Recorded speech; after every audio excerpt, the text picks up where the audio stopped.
Baik, perkenalkan kami dari kelompok 6 Praktikum Keamanan Cyber kelas E. Saat ini kami akan menjelaskan tugas yang ke-10. Tapi sebelum itu saya akan memperkenalkan anggota kelompok kami. Kelompok kami terdiri atas 3 orang. Yang pertama Alivia Makadolang dengan NIM 210211060015. Yang kedua saya sendiri Shalom Purnama dengan NIM 210211060066. Dan yang ketiga Zaki Alamri dengan NIM 210211060301. Baik, kita masuk pada lab incident handling. Nah, untuk skenario pertama, warm and distributed denial of service atau DDoS agent infestation. Nah, untuk skenario-nya dapat dilihat di sini. Selanjutnya, untuk jawaban dari skenario 1 ini terdiri dari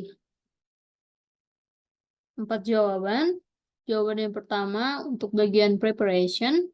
Nah, di sini kan kita disuruh untuk membuat formulated question berdasarkan insiden skenario. Nah, untuk bagian preparation terdiri dari 3 bagian.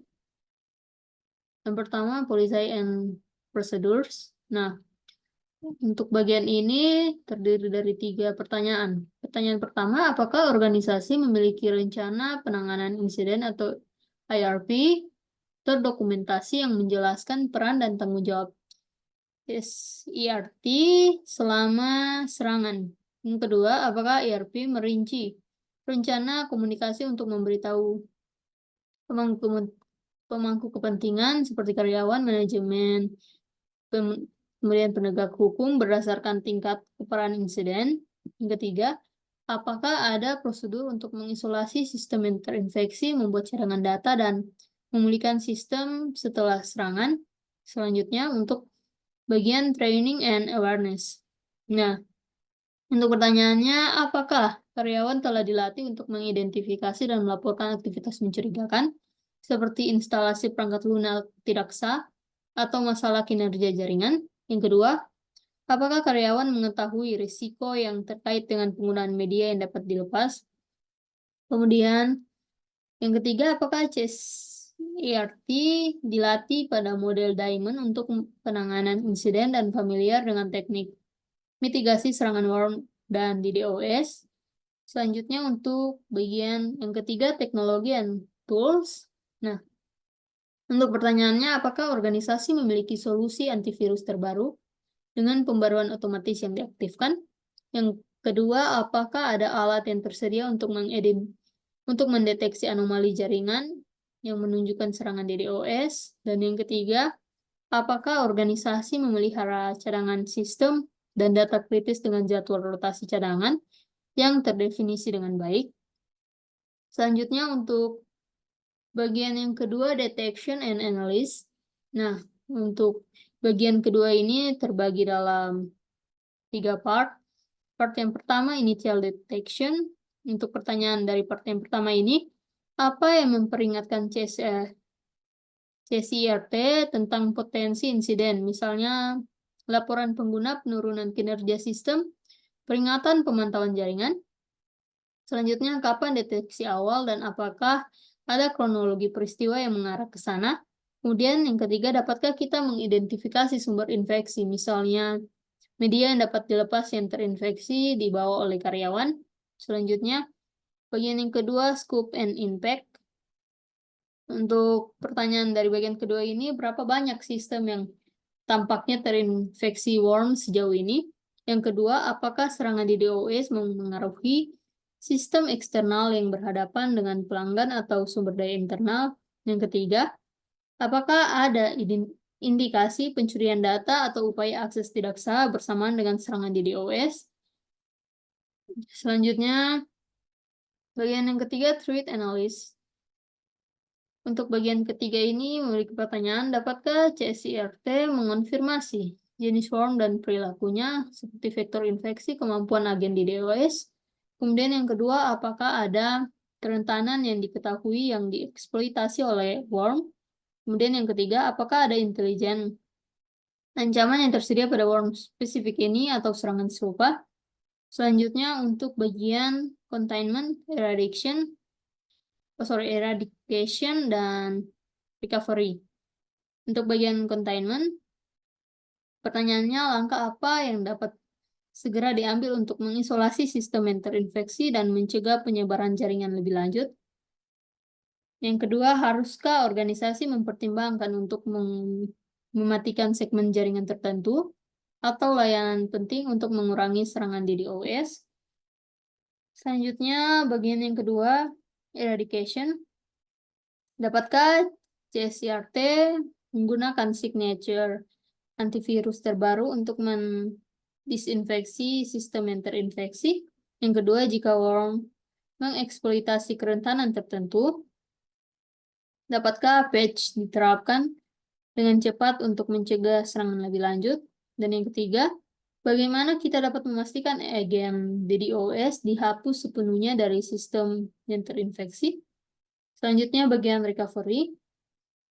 Dapatkah organisasi memulihkan sistem dan data kritis dari cadangan tanpa mengorbankan integritas cadangan itu sendiri? Selanjutnya, yang kedua, langkah apa yang akan diambil untuk memperkuat infrastruktur jaringan dan mencegah serangan serupa di masa depan? Dan yang ketiga, haruskah organisasi mempertimbangkan untuk memberitahu penegak hukum atau otoritas terkait tentang serangan tersebut tergantung pada tingkat keparahannya? Baik, untuk bagian-bagian selanjutnya akan dilanjutkan oleh teman saya. Nah, baiklah, perkenalkan nama saya Alivia Aurelia Makadolang dengan NIM 2102110600015. Kemudian kita lanjut ke bagian post incident activity. Yang pertama di sini ada bagian post mortem analysis. Nah, yang pertama yang kita lakukan itu bisa melakukan tinjauan menyeluruh tentang insiden untuk mengidentifikasi akar penyebab, faktor-faktor yang berkontribusi, dan keefektifan respon. Kemudian yang selanjutnya menganalisis log, laporan, dan data lain yang dikumpulkan selama insiden untuk mendapatkan wawasan yang lebih dalam tentang apa yang terjadi. Kemudian kita bisa juga menentukan area mana respon dapat ditingkatkan, seperti meningkatkan komunikasi, pelatihan, atau teknologi.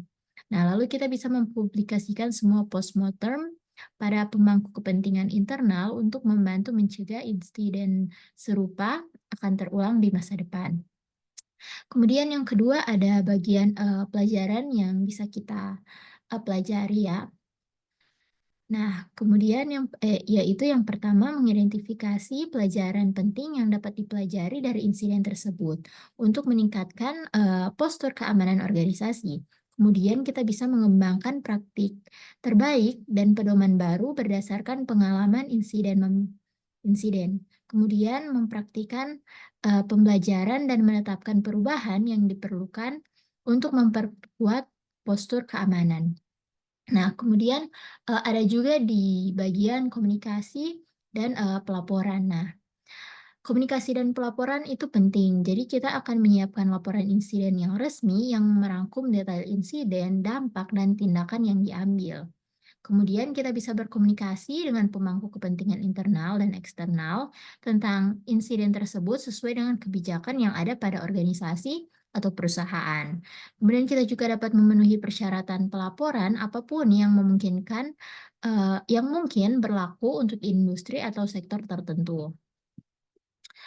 Nah, yang keempat di sini ada apa yang harus kita bisa improve ya. Jadi kita bisa memanfaatkan insiden ini sebagai kesempatan untuk meningkatkan program keamanan cyber organisasi. Nah, jadi celah dari keamanan cyber tersebut kita bisa tahu. Kemudian ya selanjutnya meninjau dan memperbarui kebijakan prosedur dan kontrol keamanan. Kemudian kita bisa meningkatkan pelatihan dan kesadaran karyawan tentang pentingnya keamanan cyber. Dan kita bisa melakukan penilaian tentang kerentanan dan pengujian penetrasi secara berkala. Dan yang terakhir, tetap up to date dengan ancaman dan kerentanan terbaru. Nah, kemudian di sini terdapat skenario 2 ya. Jadi ini tentang potensi pelanggaran akses di rumah sakit. Nah, jadi untuk mempersingkat waktu, yang melatar belakangi skenario ini adalah pertama beberapa rumah sakit menengah dengan beberapa kantor satelit dan layanan medis. Kemudian itu terdapat lebih dari 5.000 karyawan di puluhan lokasi. Lalu CSIRC model dengan tim ditanggap insiden terdistribusi. Lalu tim koordinasi untuk mengawasi CSIRT dan komunikasi. Lalu ada juga monitoring 24/7 oleh MSSP atau Managed Security Service Provider. Nah, untuk insidennya di sini, pertama administrator gaji melihat orang tak dikenal keluar dari kantornya. Kemudian workstation ditinggalkan tidak terkunci dan tidak diawasi selama beberapa menit. Lalu program gaji masih terbuka di main menu. Dan ada gerakan mouse yang terdeteksi. Nah, jadi tujuan dari skenario ini kita harus mengumpulkan bukti terkait insiden, menentukan tindakan yang dilakukan oleh orang yang tidak dikenal atau yang terduga atau pelaku. Kemudian di sini terdapat juga informasi tambahannya, yaitu tim keamanan menggunakan model kill chain dan Veris database. Kemudian workstation administrator gaji dikonfigurasi untuk mengunci otomatis. Jadi kita langsung saja ke policy dan prosedur atau kebijakan dan prosedur. Yang pertama tuh kita bertanya apakah rumah sakit memiliki kebijakan penggunaan komputer yang terdokumentasi dengan jelas dan melarang meninggalkan workstation yang tidak terkunci dan diawasi. Apakah ada peraturan tersebut? Kemudian yang kedua, apakah kebijakan insiden keamanan cyber rumah sakit mendefinisikan prosedur untuk melaporkan dan menangani potensi pelanggaran akses? Kemudian yang ketiga, apa tim tanggap insiden tersebut terlatih dalam protokol pengumpulan dan penanganan bukti digital? Kemudian apakah ada prosedur yang ditetapkan untuk bekerja sama dengan MSSP dalam hal insiden keamanan? Dan kemudian apakah CSIRT memiliki akses ke alat forensik dan investigasi yang diperlukan untuk menganalisis insiden? Lanjut, kita masuk ke bagian training dan awareness atau pelatihan dan kesadaran. Nah, pertama itu akan muncul apakah administrator dan gaji karyawan lain yang menangani data sensitif, ya, karena gaji itu termasuk data sensitif, menerima pelatihan keamanan cyber secara teratur. Kemudian, apa pelatihan tersebut mencakup pentingnya mengunci workstation dan menerapkan kontrol akses yang kuat, karena tadi disebutkan bahwa workstation-nya tidak terkunci. Kemudian, apakah karyawan dilatih tentang mengenali dan melaporkan aktivitas mencurigakan? Dan apakah CSIRT terlatih dalam model kill chain dan penggunaan Veris database untuk mengidentifikasi insiden? Lalu kita masuk ke bagian yang ketiga, yaitu teknologi dan alat yang digunakan. Nah, jadi untuk pertanyaan pertama itu, apakah rumah sakit menggunakan perangkat lunak keamanan endpoint yang dapat mencatat aktivitas pengguna dan perubahan sistem? Dan ini secara real time. Kemudian, apakah workstation administrator gaji dikonfigurasi untuk mengunci secara otomatis setelah periode yang tidak aktif tertentu? Lalu apakah MSSP memiliki kemampuan untuk memantau aktivitas mencurigakan pada jaringan rumah sakit? Dan yang terakhir, apakah VERIS database dipelihara dengan baik dan berisi informasi terbaru tentang ancaman dan kerentanan? Kemudian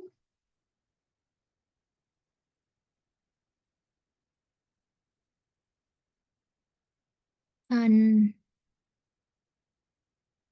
dilanjutkan,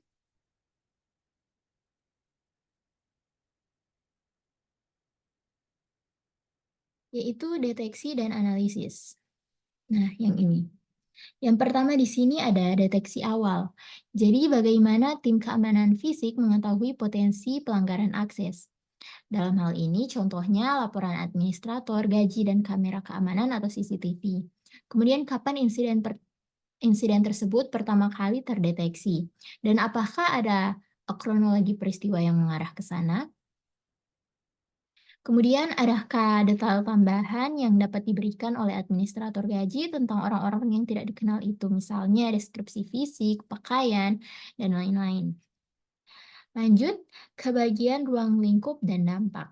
Jadi, apakah ada indikasi bahwa orang yang tidak dikenal tersebut mengakses data sensitif dari workstation administrator gaji?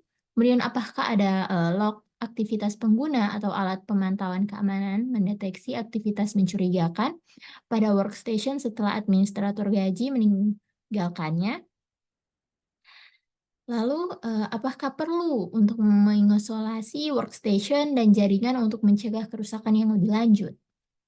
Kemudian yang bagian yang ketiga yaitu analisis ancaman.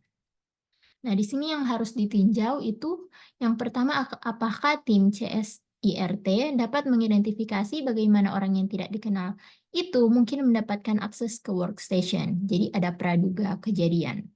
Kemudian, apakah ada data forensik awal yang tersedia dari workstation untuk menunjukkan apa yang mungkin diakses atau diubah? Jadi biasanya di bagian pemantauan tersebut ada informasi apa saja yang diubah, dan kapan diubahnya, seperti itu. Kemudian yang ketiga, apakah ada jenis malware yang dapat dipertimbangkan yang memungkinkan akses jarak jauh ke workstation? Dan yang terakhir, apakah CSIRT dapat berkonsultasi dengan VERIS database untuk mencari informasi tentang serangan serupa atau teknik yang digunakan. Nah, selanjutnya akan dilanjutkan oleh teman saya.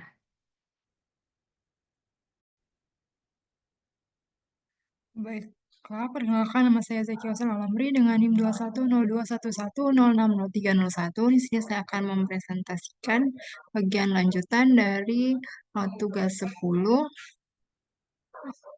Incident Response and Handling, Laporan Praktikum Keamanan Cyber. Baik, selanjutnya saya akan menjelaskan mengenai skenario 2, Unauthorized Access for to Payroll Records. Untuk bagian detection, untuk bagian containment, eradication, and recovery. Yang pertama ada containment, yaitu langkah pembatasan apa yang dapat segera diambil untuk mengisolasi workstation administrator, pengkajian, dan mencegah akses tidak sah lebih lanjut. Yang kedua, haruskah workstation dimatikan atau diputuskan dari jaringan untuk mencegah potensi pencurian data? Yang ketiga, siapa yang harus diberitahu tentang insiden tersebut dan informasi apa yang harus dikomunikasikan kepada masing-masing pihak? Yang keempat, perlukah insiden tersebut dilaporkan kepada penegak hukum atau otoritas terkait? Selanjutnya ada eradication. Yang pertama adalah alat dan teknik forensik apa yang akan digunakan untuk menganalisis workstation guna mencari bukti akses tidak sah. Yang kedua, alat dan strategi pembersihan malware spesifik apa yang akan digunakan untuk menghilangkan perangkat lunak berbahaya dari workstation dan yang terinfeksi. Yang ketiga, dapatkah SCIRT mengkonfirmasi bahwa semua jejak malware telah dihilangkan dan tindakan apa yang akan diambil untuk mencegah infeksi ulang. Selanjutnya bagian recovery, dapatkah data administrator pengajian dipulihkan dari cadangan dan prosedur apa yang ada untuk memverifikasi integritas data yang dipulihkan. Yang kedua, langkah apa yang harus diambil untuk memastikan infrastruktur cadangan aman dan terlindungi dari gangguan di masa mendatang. Yang ketiga, perubahan apa yang perlu dilakukan pada konfigurasi keamanan workstation untuk mencegah insiden serupa terulang kembali. Selanjutnya ada bagian post incident activity. Yang pertama yaitu lakukan tinjauan menyeluruh terhadap insiden untuk mengidentifikasi akar penyebab, faktor-faktor yang berkontribusi, dan aktivitas respon. Yang kedua, identifikasi pelajaran penting yang dapat dipelajari dari insiden tersebut untuk meningkatkan postur keamanan organisasi. Yang ketiga, siapkan laporan insiden resmi yang merangkum detail insiden, dampak, dan tindakan yang diambil. Yang keempat, gunakan insiden ini sebagai kesempatan untuk meningkatkan program keamanan cyber organisasi. Baiklah, cukup sekian untuk penjelasan mengenai tugas 10 praktikum keamanan cyber dari kelompok 6. Terima kasih.